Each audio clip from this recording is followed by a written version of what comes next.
अस्सलाम वालेकुम friends, this is doctor Nasir Iqbal from DNA. दोस्तों, आज की वीडियो में हम बात करेंगे कि एमबीबीएस करने के बाद हमारे पास जो फॉरेन कंट्रीज़ में कौन कौन सी ऑप्शंस हैं फर्दर अपने कैरियर को परसू करने के लिए। ये वीडियो बहुत ही ज़्यादा इंटरेस्टिंग होने वाली है और मैं आपको पहले बताता चलूँ कि इस वीडियो में मैं जितने भी ऑप्शंस आपके साथ डिस्कस करूँगा, इसके बाद मैं इंडिविजुअली उन सब ऑप्शंस पे एक एक सेपरेट वीडियो भी बनाऊँगा और आप मुझे कमेंट सेक्शन में ज़रूर बताइएगा कि आपको इनमें से कौन सी ऑप्शन ज़्यादा जो है अच्छी लगी और अट्रैक्टिव लगी है। तो चलिए वीडियो स्टार्ट करते हैं। सबसे पहले जो ऑप्शन है जो मेरी नज़र में बहुत ही ज़्यादा अच्छी एक ऑप्शन है एमबीबीएस के बाद, वो है स्कॉलरशिप्स। अब स्कॉलरशिप क्यों ज़रूरी है? अक्सर जो ना लोग ये समझते हैं कि दो फॉरेन कंट्रीज़ में एमबीबीएस के बाद स्कॉलरशिप्स की बहुत ज़्यादा ऑप्शन नहीं है या बहुत ज़्यादा हाईली पेइंग स्कॉलरशिप नहीं होती। तो मेरा ये ख्याल है कि आप लोगों को एक दफ़ा फिर से सोचना चाहिए। उसकी वजह ये है कि दोस्तों, क्या आपने कभी नाम सुना है मैरी क्यूरी स्कॉलरशिप्स का? ये यूरोपियन कंट्रीज़ की highly paid one of the most prestigious scholarships होती हैं और इनकी जो वर्थ है around 5000 euro to 6000 euro per month होती है। यानी कि जितना एक आप किसी रेजिडेंसी में आपकी जितनी पे होगी उसके तकरीबन उसके बराबर या इससे थोड़ी सी ज़्यादा पे आपको जो है जो स्टाइपेंड है वो इस स्कॉलरशिप में मिलेगी। इसके अलावा ये फ़ायदा होगा आपको कि जो स्कॉलरशिप लेने के लिए जो प्रोसीजर है वो इतना टफ़ नहीं होता है, इतना कंपेटिटिव नहीं होता है जितना कि जो ट्रेनिंग जॉब्स लेने में होता है फॉरेन कंट्रीज़ में। इसके अलावा जो है ना, मैं आपको ये सजेस्ट करूँगा कि अगर आप स्कॉलरशिप के लिए कंसिडर कर रहे हैं तो सबसे पहले आप ज़रूर कंसिडर करिए मैरी क्यूरी स्कॉलरशिप को। उसके बाद जो है जो साउथ कोरिया की जो स्कॉलरशिप हैं वो around 1500 to $2000 stipend per month देती हैं। इसके अलावा जो जापान हो गया, फिर जो यूएई की जो स्कॉलरशिप्स हैं वो बहुत अच्छी हैं। इसके अलावा जो अभी जो टेक्नोलॉजी में स्पेशली जो मेडिकल फील्ड में जो सबसे अच्छी जो टॉप रिसर्च में जो जा रही हैं कंट्रीज़ वो हैं फिनलैंड है, स्वीडन है और नॉर्वे है। इनमें जो रिसर्च की क्वालिटी है बहुत ही ज़्यादा है और एनुअली इनके जो रिसर्च पेपर होते हैं मेडिकल फील्ड में बहुत ही ज़्यादा नंबर में इनके जो पब्लिश होते हैं। तो इसलिए मैं आप लोगों को ये हाईली रिकमेंड करूँगा कि आप जो है सबसे पहले कंसीडर करें किसी फॉरेन कंट्री की स्कॉलरशिप को। इसके अलावा अगर आप जो है इजी स्कॉलरशिप लेना चाहते हैं कि बहुत इजी हो, जिसमें आइल्स भी ना रिक्वायर्ड हो, ना इतने जो ना झंझट वगैरह हो, तो आप ज़रूर चाइना की स्कॉलरशिप को कंसीडर करें। चाइना की स्कॉलरशिप को मैं इसलिए एम्फोसाइज करूँगा, उसकी वजह यह है कि एक तो ये बहुत ही ईजी टू गेट है, इसका एप्लीकेशन प्रोसीजर भी इतना ज़्यादा टफ नहीं है और इसमें जो नंबर ऑफ़ अवेलेबल सीट्स हैं वो भी बहुत ज़्यादा होती हैं। और दूसरा ये दोस्तों, आप ये बात याद रखिए कि जो चाइना में जो नंबर ऑफ़ साइंटिफिक पब्लिकेशंस हैं वो दुनिया में 4 to 5 लार्जेस्ट अमाउंट है चाइना की जो है साइंटिफिक पब्लिकेशन की। तो आप इसे अंदाज़ा लगा सकते हैं कि चाइना में कितनी ज़्यादा रिसर्च जारी है।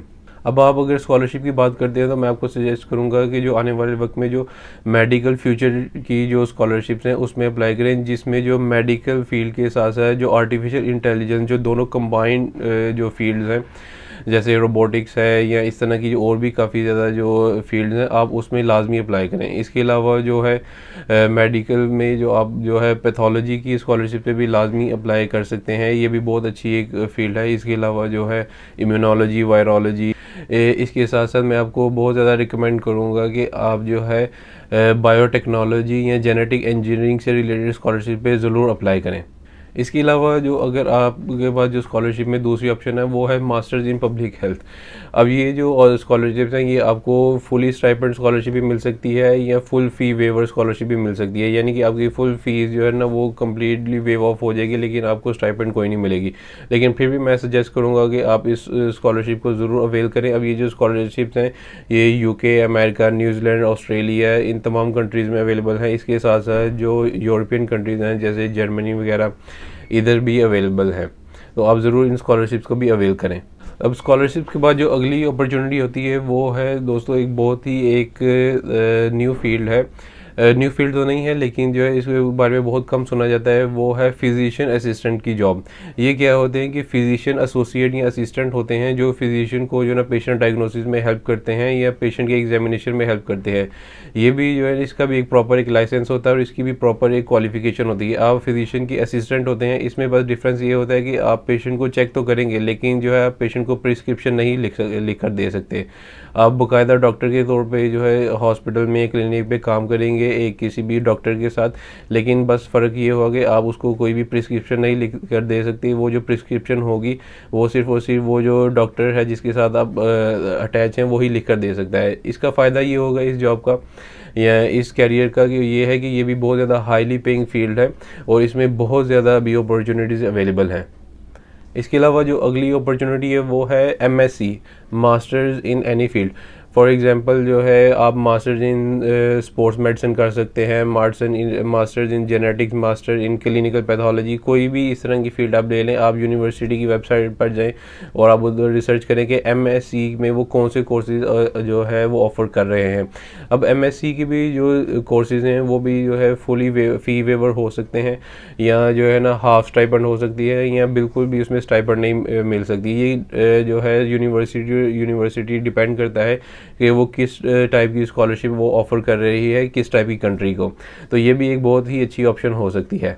अब इसके बाद आ जाती है मेडिकल ऑफिसर्स की जॉब। मेडिकल ऑफिसर्स की जॉब भी दोस्तों बहुत ही ज़्यादा अब अवेलेबल हैं और बहुत काफ़ी ज़्यादा कंट्रीज़ हैं जिधर आप इस तरह की जॉब्स अप्लाई कर सकते हैं। फॉर एग्जांपल मैं तो आपको सजेस्ट करूंगा कि आप सबसे पहले जो जितने भी गल्फ़ कंट्रीज़ हैं जैसे यूएई हो गया, सऊदीया हो गया, कतर हो गया, ओमान हो गया, इधर आप ज़रूर जो है मेडिकल ऑफिसर्स की जॉब जो है वो अप्लाई करें। इसके लिए आपको क्या करना पड़ेगा कि आपको जो है MOH या हाथ का एग्ज़ाम पास करना पड़ेगा या जो है आपको सऊदीया के लिए फॉर एग्जांपल SLE का एग्ज़ाम पास करना पड़ेगा। इसको पास करके आप जो है ना वहाँ पे एज ए मेडिकल ऑफिसर की जॉब कंटिन्यू कर सकते हैं। बहुत ही अच्छी जॉब होती है, इतना ज़्यादा कोई पेशेंट बर्डन नहीं होता और जो है इसके जो पे भी है वो भी काफ़ी अच्छी होती है। तो ये भी एक अच्छी ऑप्शन हो सकती है। इसके अलावा अगर आप गल्फ़ कंट्रीज़ में नहीं जाना चाहते तो एक बहुत ही अच्छी ऑप्शन है वो है मालदीव्स। मालदीव्स भी आप जो है एज ए मेडिकल ऑफिसर जा सकते हैं और उसकी जो एवरेज पे है वो अराउंड $1800 टू $2200 तक उसकी एक एवरेज मंथली इनकम होती है। बहुत ही अच्छी जॉब है। उधर भी जो है ना आप मोस्टली जो टूरिस्ट रिजॉर्ट होते हैं या होटल्स होते हैं उधर एज ए मेडिकल डॉक्टर आप जो है उधर सर्विस प्रोवाइड करते हैं।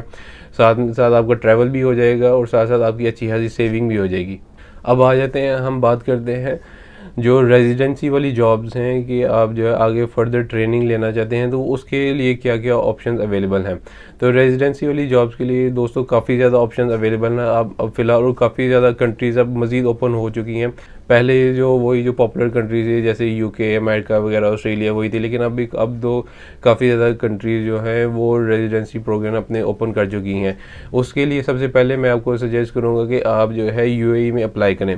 UAE में भी अब दोस्तों रेजिडेंसी जो है प्रोग्राम स्टार्ट हो चुके हैं और वो अब काफ़ी वेरियस फील्ड में जो है इंडक्शन करवाते हैं। फॉर एग्जांपल जो है वो पीड मेडिसिन में, जनरल मेडिसिन में, जनरल जो है सर्जरी में तो खैर बहुत कम करवाते हैं, लेकिन जो है जो मेडिसिन से रिलेटेड फील्ड है उधर UAE में काफ़ी ज़्यादा अच्छी अपॉर्चुनिटीज़ अवेलेबल हैं और उनकी ट्रेनिंग लेवल भी सेम एज़ जो है जैसे यूरोपियन कंट्रीज़ है जैसे यूके, अमेरिका वगैरह, वो सब उसी लेवल की होगी क्योंकि जो आपके जो सुपरवाइज़र होंगे वो UK या अमेरिकन ट्रेन या क्वालिफाइड डॉक्टर्स ही होंगे। और आपको पता ही है कि वहाँ के जो गल्फ़ के जो कंट्रीज़ हैं वहाँ का जो हॉस्पिटल का एनवायरनमेंट है सेम एज़ इंटरनेशनल स्टैंडर्ड्स ही होता है, तो इसलिए आपकी ट्रेनिंग भी अच्छी होगी।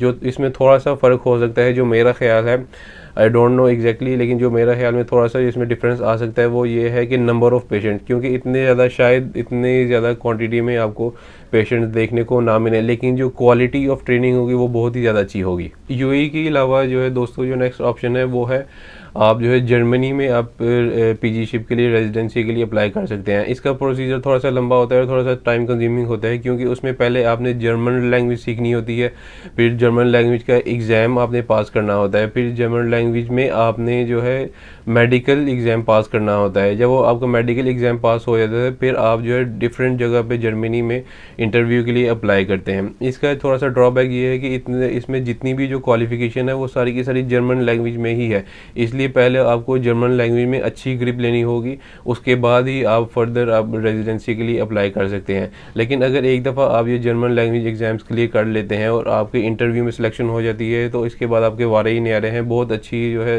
ये जॉब है, आगे जो है कैरियर एस्पेक्ट इसके बहुत ज़्यादा हैं, बहुत ही ज़्यादा इसमें फ्यूचर में इसके अंदर जो जर्मनी में स्पेशली जो है जो अपॉर्चुनिटीज़ हैं वो बहुत ही ज़्यादा अवेलेबल हैं। जर्मनी के बाद जो नेक्स्ट ऑप्शन है वो मैं सजेस्ट करूंगा कि आप आयरलैंड में अप्लाई करें। आयरलैंड में आपको प्रेस 1 या प्रेस 2 का एग्ज़ाम देना होगा। इसके बाद जो है सेम लाइक आप एज ए मेडिकल ऑफिसर आप उधर आयरलैंड में लैंड करेंगे और अपनी जॉब स्टार्ट करेंगे। आयरलैंड के हवाले से थोड़ा सा मैं ये बताता चलूँ कि थोड़ा सा उधर जो है जो डिफ़िकल्ट होता है ट्रेनिंग जॉब्स के लिए अप्लाई करना है, क्योंकि आयरिश गवर्नमेंट की थोड़ी सी एक पॉलिसी है, यहाँ पता नहीं क्या डिस्क्रिमिनेशन है। अब मुझे नहीं ये समझ आती, आप लोग मुझे कमेंट सेक्शन में ज़रूर क्लियर कीजिएगा जिसको इसके बारे में मज़ीद क्लियर पता है कि वो जो है जो नॉन आयरिश जो जितने भी सिटीजन्स हैं उनको ज़्यादा हाई रैंकिंग जॉब्स में वो नहीं जाने देते, यानी कि उसमें जो है ना फर्दर कैरियर इतना जो है ना अपने कंटिन्यू नहीं करने देते। फॉर एग्जांपल अगर आप उधर एज ए मेडिकल ऑफिसर की जॉब के लिए गए हैं तो आपको ईजिली मिल जाएंगी, लेकिन अगर आप उधर ट्रेनिंग करना चाहते हैं तो वो आपको काफ़ी ज़्यादा डिफ़िकल्ट उसमें इंडक्शन मिलेगी। या इसके अलावा अगर ट्रेनिंग के बाद आप उधर फेलोशिप के लिए अप्लाई करना चाहते हैं तो वो बहुत ही ज़्यादा डिफ़िकल्ट होता है। तो इसलिए आयरलैंड की भी ऑप्शन एक अच्छी है, लेकिन उसमें जो थोड़ी सी जो ज़्यादा अपॉर्चुनिटीज़ हैं वो इतनी ज़्यादा अवेलेबल नहीं है। अब जो नेक्स्ट ऑप्शन ट्रेनिंग जॉब के हवाले से बहुत ही अच्छी एक ऑप्शन है वो है ब्रिटेन में, यानी कि यूनाइटेड किंगडम यूके में। अब उसमें जो है बहुत ज़्यादा डिफरेंट पाथवेज हैं वो यूके में एंटर होने के लिए। सबसे पहला जो मोस्ट कॉमन पाथवे है जो आप लोगों को भी पता होगा वो है प्लैब।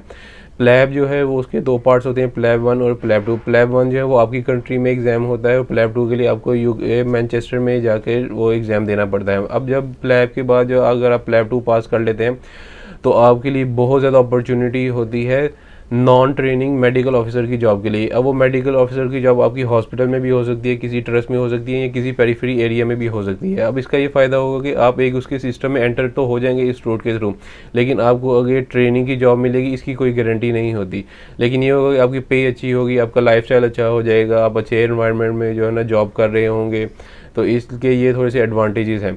यूके के बारे में एक ये बात आप ज़रूर जानिए दोस्तों कि उधर जो नॉन ट्रेनिंग जॉब्स हैं वो तो बहुत ही ज़्यादा अवेलेबल हैं, लेकिन जो ट्रेनिंग जॉब्स हैं यानी कि अगर आप किसी चीज़ में स्पेशलाइजेशन करना चाहते हैं तो उसकी अपॉर्चुनिटी अभी बहुत ही ज़्यादा कॉम्पिटिटिव है, बहुत ही ज़्यादा उसमें कॉम्पिटिशन है।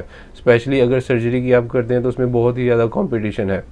लैब के अलावा जो दूसरी ऑप्शन है वो है आप MRCP या MRCS करके आप जो है यूके में एंटर हो सकते हैं। ये जो है स्पेशलाइजेशन के एग्ज़ाम्स होते हैं और इसको एग्ज़ाम पास करके आपको जो है GMC का लाइसेंस मिल जाता है। अब इस लाइसेंस के थ्रू आप जो है ना यूके में एंटर हो सकते हैं।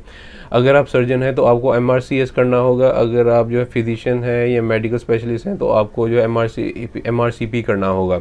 अगर आप गायनी ऑप से रिलेटेड हैं तो आप MRCOG करें। अगर आप सिर्फ सिंपल जनरल फिजिशियन रहना चाहते हैं, GP प्रैक्टिस करना चाहते हैं तो आप सिंपल MRCGP करें।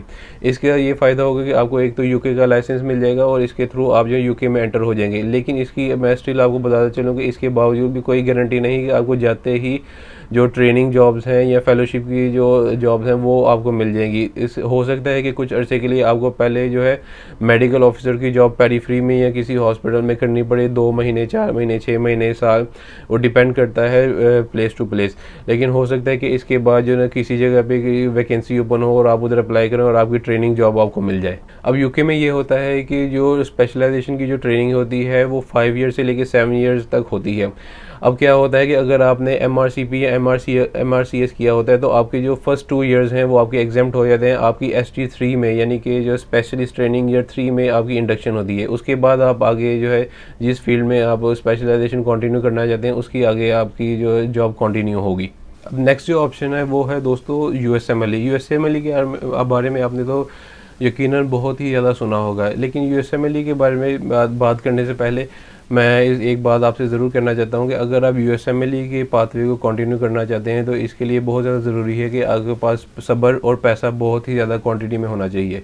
सब्र इसलिए कि ये ज़रूरी नहीं कि अगर आपने USMLE के सारे स्टेप्स भी क्लियर कर लिए हैं तो आपकी फ़ौरन इंडक्शन मिल जाएगी, आपको फ़ौरन रेजिडेंसी में मैच हो जाएगा।